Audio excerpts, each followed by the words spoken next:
Lorsque un enfant de Dieu, quelqu'un que Dieu a choisi, Satan perçoit dans sa vie l'accomplissement de l'élévation. C'est-à-dire que tu vas être élevé. Lorsque les choses là commencent à se mettre en place, il y a une puissance négative, satanique, que j'appelle antichrist ou encore antéchrist, qui va venir et essayer d'éteindre ta lumière. Et beaucoup d'entre vous en ont été victimes, en sont victimes et en seront victimes. Il faudrait simplement que ce que Dieu dit, tu seras toujours en haut, tu seras jamais en bas, s'accomplisse. Aujourd'hui, que dans le nom de Jésus de Nazareth, que cette puissance-là soit relâchée au nom de Jésus. Il utilise ce piège qu'on appelle la force pour faire descendre ceux qui sont appelés à monter, pour amener plus bas ceux qui doivent être très hauts. Est-ce qu'on est ensemble? Alléluia. Dis avec moi, je sors de la fosse. La fosse est arrivée physiquement à cet homme de Dieu qu'on appelle Daniel. Mais c'est une réalité dans le monde spirituel. David en parle, Job en parle. De cette fosse, c'est un piège. Le texte nous dit que le roi avait seulement pensé. Il n'a même pas discuté cela en conseil. Il avait simplement pensé. Vous voyez, il y a des attaques qui surviennent dans votre vie. L'attaque de la fosse peut être brusque, peut être subite, sans que vous sachiez pourquoi et comment. Qu'est-ce que vous avez fait? Et vous vous retrouvez dans ce fossé-là, dans un trou dans lequel on vous plonge. Quand nous lisons le livre de Genèse chapitre 37, on va aller avec l'histoire de Joseph, qu'on a jeté aussi dans une fosse. Est-ce que quelqu'un est avec moi? Joseph a connu, en tout cas quand on lit son histoire, à peu près 2 fosses. Celle-là, la citerne, et la deuxième fosse, c'était la prison dans laquelle il se trouvait. À cause d'un rêve, ils ont décidé de jeter Joseph dans une citerne. La citerne, c'est une fosse. La fosse, c'est un environnement, est une prison, c'est un environnement malsain où on se retrouve là coincé. Tu n'arrives pas à avancer, tu n'arrives pas à reculer, tu n'arrives ni à aller à gauche, ni à aller à droite. C'est un piège. Et quand vous remarquez les 2 histoires, elles ont un point similaire. C'est qu'il y a comme une annonce d'élévation avant que le piège de la fosse se mette en place. Comme un projet de faire monter quelqu'un. Le roi pense élever, bénédiction numéro 12, tu vas monter. En même temps, eux, ils réfléchissent à comment on va l'envoyer dans la fosse. Vous savez, il y a des choses que vous banalisez. Mais le monde spirituel voit ce que vous ne voyez pas, perçoit ce que vous ne percevez pas. Et l'ennemi travaille énormément avec ce type d'arme. Lorsqu'une personne de destinée tombe dans une fosse, il est coincé. Il est coincé. Mais je vais te dire, et je viens de déclarer dans le nom de Jésus, que toute force qu'on mettra sur toi sur ce chemin, qu'elle soit vaincue, que tu t'en sortes victorieux.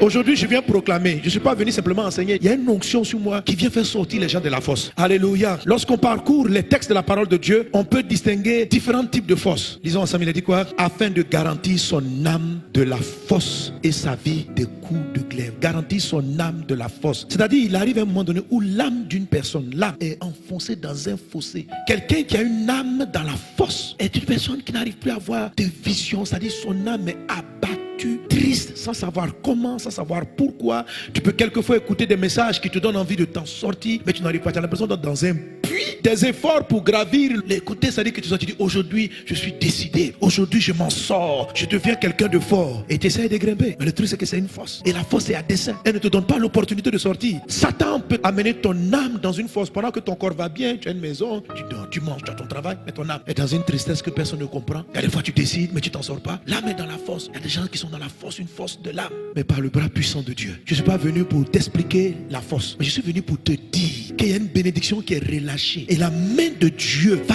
te tirer de là. Ce n'est pas un homme, Dieu lui-même. Ce message m'a surpris parce que j'étais là tranquillement, je priais. Et puis Dieu me dit, je te dis que le mois de janvier, tu proclames ma bénédiction. Il dit, je vais faire sortir mes enfants de la fosse. Et je vais t'expliquer les 3 étapes. C'est-à-dire 3 choses qu'il amène dans ta vie pour te faire sortir de là. Et Dieu va le faire. Les 3 étapes, ce sont les marches que lui-même il te donne. L'escalier invisible qui te fait sortir de la fosse. Il en est ainsi dans le nom de Jésus. Il y a la force de la maladie, même la maladie physique. Dans le psaume 103, verset 3, il est dit, c'est lui qui pardonne toutes tes iniquités, qui guérit toutes tes maladies. Verset 4, c'est lui qui délivre ta vie de la fosse. Donc il associe la santé, la vie à la fosse. Amen. Donc il y a certains qui sont dans des fosses de maladie. Leur âme peut être tranquille, mais le corps n'arrête pas d'être malade. N'arrête pas.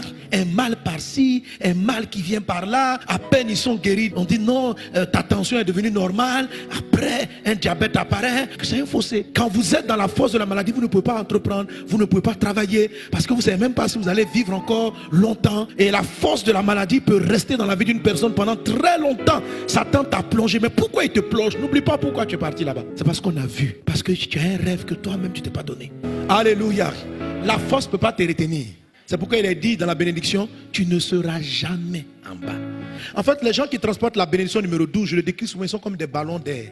Vous savez, le ballon, il est tranquille. Si tu le joues à même le sol, il n'y a pas de problème. Si tu t'amuses à essayer de l'enfoncer dans de l'eau, dans du liquide, si tu l'enfonces un tout petit peu, dès que tu le relâches, il sort un tout petit peu. Plus tu l'enfonces profondément, plus il sort puissamment. C'est ce que tu es. Gloire à Dieu. Alors les 3 marches pour sortir de la fosse, ces 3 marches, elles se trouvent dans le livre de Daniel et dans la vie de toutes ces personnes. Daniel a dit au roi, les lions m'ont pas mangé parce que mon roi, je suis innocent. Il m'accuse à tort. Je ne suis coupable de rien. Je n'ai pas offensé le roi. Première marche pour sortir, c'est ne pas être coupable, être innocent. Alléluia. Par le sang de Jésus, nous sommes rendus innocents. Vous voyez, c'est ça la miséricorde du salut. C'est ça la miséricorde du salut. Ne t'appuie pas sur tes propres forces, mais appuie-toi sur la victoire de Christ. Quand tu es en Jésus, tu es innocenté. Vous savez, quand les gens cherchent à te détruire, ils vont d'abord chercher dans tes dossiers. C'est pour ça, cette année, ne donnez pas d'opportunité à Satan. Les gens vont d'abord te proposer des magouilles, de tricher, de faire des choses qui ne sont pas correctes. Toi, tu crois que c'est parce qu'ils veulent t'arranger. Non, c'est parce qu'ils veulent avoir un dossier contre toi. Quand Dieu a prophétisé que vous irez au sommet, quand tu sais que tu as une destinée particulière, tu le sens au fond de toi. Ne donne pas l'occasion à Satan. Marche droit, sois honnête. Mais il se trouve que beaucoup d'entre nous sont coupables par leurs propos, par des choses. Le sang de Jésus nous lave. Alors vous voyez, la fosse ne te donne pas d'opportunité à gauche, à droite, devant, derrière. Quand tu es dans la fosse t'oblige à regarder une seule direction, vers en haut. C'est-à-dire, la fosse te dit, mais où tu es là, tu peux compter sur quoi? Tes ennemis sont trop puissants. Là où ils t'ont enfermé, tu comptes sur quoi? Quand vous êtes dans la fosse, la première étape, ce que j'appelle l'innocence, c'est la justification du ciel. C'est-à-dire, il faut te lever et regarder le ciel. Dis au ciel, à Dieu, je ne peux pas m'appuyer sur ma sagesse, je n'ai que toi. Les forces qui sont liguées contre toi ne peuvent pas combattre ton Dieu. Quand tu es dans la fosse, lève les yeux et appelle son innocence. C'est toi qui me justifie. Les gens racontent ceci, mais moi je sais que je suis en toi. Que mes erreurs me soient pardonnées à cause de l'œuvre de la croix de Jésus. Je compte sur ta justice. Première étape. Deuxième étape, la confiance en Dieu. Donc première marche, la justification par Dieu. Deuxième marche, la confiance en Dieu. Ça veut dire, ne t'appuie pas sur quelqu'un. Ne compte pas sur tes relations. La confiance, c'est-à-dire, ce n'est ni par ma force, ce n'est ni par mon intelligence, mais c'est par sa puissance que je vais sortir d'ici. C'est par sa puissance. Dieu t'a choisi. Alléluia. À la deuxième marche, le secours ne viendra pas de ton argent. À la deuxième marche, le secours ne viendra pas de tes amis. À la deuxième marche, le secours viendra de Dieu. Ça ne vient pas de tes plans. Tu peux essayer, tu vas te rendre compte que ça ne fonctionne pas. Et là, en ce moment, parce que quand la gloire va venir, Dieu ne partagera sa gloire avec aucun autre. Personne ne va s'arrêter devant pour dire, c'est moi qui t'ai fait sortir. Non, il ne pouvait rien. Joseph, ses propres frères qui l'ont élevé, ont été possédés par ces démons. Si tes propres frères sont sur qui tu peux t'appuyer, la force, même tes frères peuvent te laisser. Parce que c'est une force ténébreuse, terrible. Mais cette année, Dieu te fait sortir de là. La troisième marche, c'est l'intervention de Dieu. Alléluia. C'est ce que j'appelle accueillir, recevoir les anges ou l'ange de Dieu. C'est-à-dire, c'est quand Dieu envoie sa solution. Même Daniel l'explique. Daniel dit, quand j'étais dans la fosse, Dieu a envoyé son ange pour fermer la gueule des lions. Donc tu commences à sentir que l'ange de Dieu est dans ton quartier. Et tu vois, c'est là que le miracle commence. Quand tu vois l'ange agir. C'est parce que depuis là, les gens ont fait tout, mais tu ne meurs pas. Tu n'as pas remarqué que tu n'es pas mort? Tu n'as pas remarqué? Tu n'as pas remarqué qu'il y a comme une main invisible qui ferme la gueule du lion? Les gens t'ont mis, le lion est censé te manger. Tu es censé mourir de pauvreté. Mais tu ne meurs pas. Il y a comme une main qui est en train de fermer la gueule du lion. Cette maladie-là est déclarée mortelle. Tu aurais dû partir depuis longtemps. Mais Dieu a envoyé son ange. Il faut commencer à voir l'ange. Il faut commencer à voir ce bras invisible qui te protège malgré que tu sois dans le puits. L'ange, dans le cas de Joseph, c'était l'idée qui est venue dans la tête de Ruben qui dit, on ne tue pas notre frère. Pendant que 10 s'étaient mis d'accord. Après, Ruben s'est déplacé. Les frères voulaient le tuer. Et puis Judas dit, non, vendons-le. Ça, c'est la main de Dieu. Parce que ton dessein n'est pas arrivé à son terme. Tu vas y arriver. La troisième étape, c'est de discerner l'action de l'ange. Dieu est en mouvement. Dieu est en mouvement. Parce que quand tu ne vois pas ça, tu peux rejeter la main de Dieu. Et quelqu'un va dans la fosse et va dire, oh, les lions ne mangent pas parce qu'ils n'ont pas faim. Si tu connaissais leur dalle, il te regarde et dit, Dieu, faut laisser moi manger le monsieur là. Il dormait. Alléluia. Et ce bras de l'ange. Et tu vois, Job en parle. Mais s'il se trouve pour lui un ange intercesseur, un d'entre les 1000 qui annonce à l'homme la voie qu'il doit suivre, Dieu a compassion de lui et dit à l'ange, délivre-le afin qu'il ne descende pas dans la fosse. J'ai trouvé une rançon. Alléluia.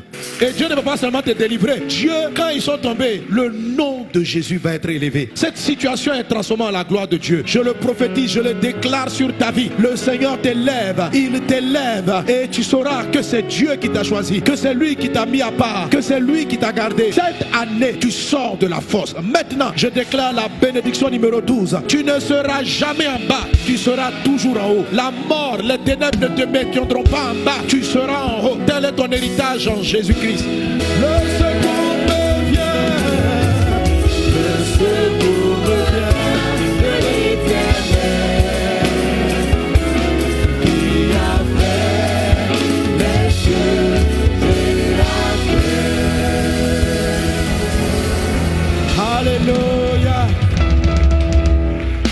Vous avez été édifié par cet enseignement et vous voulez en écouter d'autres du pasteur Mohamed Sanogo?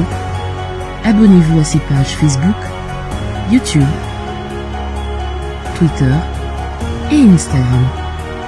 Ou allez sur la page Facebook de Librairie d'Honneur où vous trouverez ses ouvrages et encore plus d'enseignements. Que Dieu vous bénisse.